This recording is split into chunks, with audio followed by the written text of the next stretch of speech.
ముఖ్యమంత్రి రేవంత్ రెడ్డి అధ్యక్షతన ఇవాళ తెలంగాణ మంత్రివర్గ సమావేశం జరగనుంది. 2 రోజుల రేవంత్ రెడ్డి ఢిల్లీ పర్యటన తర్వాత కేబినెట్ భేటీ జరుగుతుండటంతో ప్రాధాన్యం సంతరించుకుంది. ఢిల్లీలో చర్చించిన అంశాలు మంత్రివర్గంలో చర్చకు రానున్నాయి. రాష్ట్ర ప్రభుత్వం విజయవంతంగా నిర్వహించిన కులగణన సర్వేపై కాంగ్రెస్ అధిష్టానం సంపూర్ణంగా మద్దతు ఇచ్చిన నేపథ్యంలో మంత్రివర్గంలోని బీసీ మంత్రులు సీఎం రేవంత్ రెడ్డికి కృతజ్ఞతలు తెలియజేయనున్నారు. బీసీ రిజర్వేషన్లపై ఎక్స్పర్ట్ కమిటీ రాష్ట్ర ప్రభుత్వానికి ఇచ్చిన నివేదికపై మంత్రివర్గం చర్చలు జరపనుంది. దీన్ని మంత్రివర్గం ఆమోదించాక శాసనసభలో ప్రభుత్వం చర్చకు పంపనుంది.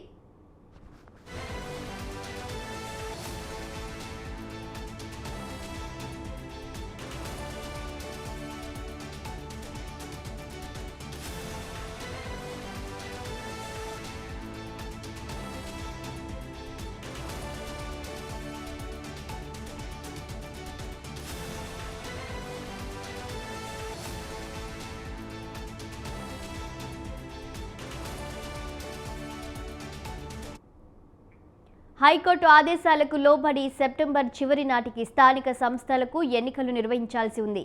బీసీ రిజర్వేషన్ల ఖరారుకు ప్రభుత్వం ఏ విధంగా ముందుకు సాగాలనే అంశంపై ఇటీవల సీఎం రేవంత్ రెడ్డి జిల్లా కలెక్టర్లతో నిర్వహించిన వీడియో కాన్ఫరెన్స్ ఆదేశాలు ఇచ్చారు.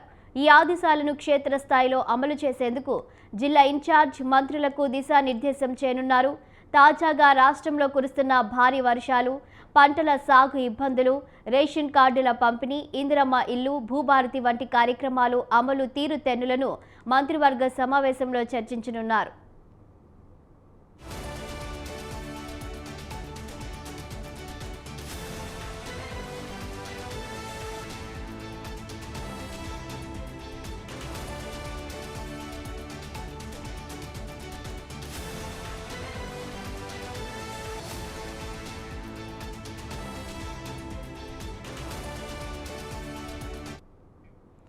ఇక ఈ రోజు జరగబోతున్న తెలంగాణ క్యాబినెట్ కి సంబంధించి పూర్తి వివరాలు మా తెలంగాణ బ్యూరో చీఫ్ వేణు అందిస్తారు.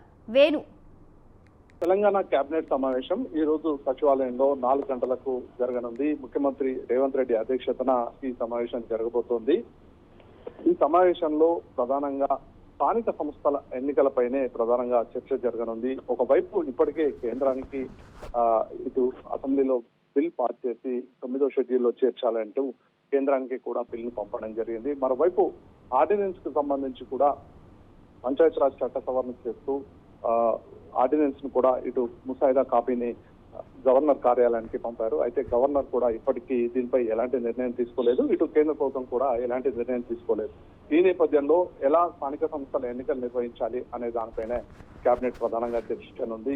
సెప్టెంబర్ 30 లోపు ఖచ్చితంగా ఎన్నికలు నిర్వహించాల్సి ఉన్నందున ఈ అంశం పైన ఈ రోజు కేబినెట్ సమావేశంలో ప్రధానంగా చర్చించబోతున్నారు. ఇక మరోవైపు ఇప్పటికే రాష్ట్రంలో వర్షాలు కూడా పెద్ద ఎత్తున పడుతున్నటువంటి పరిస్థితి. ఈ నేపథ్యంలో ఇటు వ్యవసాయ రంగం కూడా పనులు వేగవంతం అవుతాయి. ఈ మరోవైపు ఇటు ఎలాంటి ప్రాణ నష్టం సంభవించకుండా ఇటు ప్రజలను కాపాడే ప్రయత్నం కూడా చేయాలి అని చెప్పి ఇప్పటికే అందరు కలెక్టర్లకు కూడా ప్రభుత్వం ఆదేశాలు జారీ చేయడం జరిగింది. ఇక వాగులు వంకలు ఉధృతంగా ప్రవహిస్తున్న వేళ తీసుకోవాల్సినటువంటి జాగ్రత్త చర్యలు తీసుకోవాలని చెప్పి ఈ అంశం పైన వర్షాల పైన కూడా ప్రధానంగా చర్చ జరగనుంది. ఇక మరోవైపు ఇందిరమ్మ ఇళ్ల పథకం సంబంధించి కూడా చర్చించే అవకాశం ఉంది. ప్రతి నియోజకవర్గానికి 3500 ఇళ్లు ఇప్పటికే ప్రతి నియోజకవర్గానికి కేటాయించడం జరిగింది. అయితే ఇందులో కొన్ని సాంకేతిక కారణాలు, మరికొన్ని కారణాల వల్ల కొన్ని ప్రారంభం కాలేదు. దీనిపైన కూడా చర్చించే అవకాశం ఉంది. ఇక మరోవైపు భూభారతి పథకం పైన కూడా చర్చించే అవకాశం ఉంది. ఇక ఏదైతే రాష్ట్రంలో గత కొద్ది రోజులుగా అనుకున్న స్థాయిలో ఆదాయం కూడా రావట్లేదు. ఇక ప్రత్యామ్నాయ మార్గాలు ఏమేమి ఉన్నాయి, ఏ విధంగా ఆదాయాన్ని సమకూర్చుకోవాలి అనే దానిపైన కూడా చర్చించబోతున్నారు.